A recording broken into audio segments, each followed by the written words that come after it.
Facebook വഴി വരുമാനം നേടാൻ ആഗ്രഹിക്കുന്ന, അതിനുവേണ്ടി വർക്ക് ചെയ്യുന്ന ആളുകൾക്ക് ചിലപ്പോൾ അവരുടെ മോണിറ്റൈസേഷൻ നഷ്ടപ്പെടാനുള്ള ഒരു സാധ്യതയാണ് ഞാൻ പറയുന്നത്. ഒരു ദിവസം എൻ്റെ ഒരു പോസ്റ്റ് നോക്കിയപ്പോൾ അത് നോട്ട് ഏണിംഗ് മണി എന്ന് കാണിച്ചു.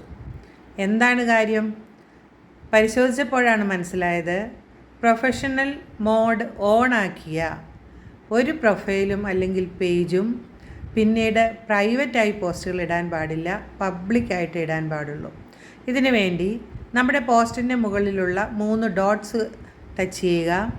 അവിടെ വരുന്ന സബ് മെനുവിൽ എഡിറ്റ് പ്രൈവസി ടച്ച് ചെയ്യുക. വീണ്ടും വരുന്ന സബ് മെനുവിൽ നിന്ന് പബ്ലിക് സെലക്ട് ചെയ്യുക. അത് പ്രൈവറ്റിൽ പോയി കിടന്നതുകൊണ്ടായിരുന്നു നോട്ട് ഏണിംഗ് മണി എന്ന് പറഞ്ഞത്. ഫേസ്ബുക്കിൻ്റെ പോളിസി പ്രകാരം പബ്ലിക്കിൽ തന്നെ അത് പോയി കിടക്കണം. അപ്പോൾ അതുമാത്രം ചെയ്താൽ പോരാ, അതിൻ്റെ താഴെ സേവ് ഉണ്ടാവും. സേവും കൂടി ടച്ച് ചെയ്താൽ മാത്രമേ നമ്മുടെ പോസ്റ്റ് പബ്ലിക്കായി മാറുകയുള്ളൂ. Thank U.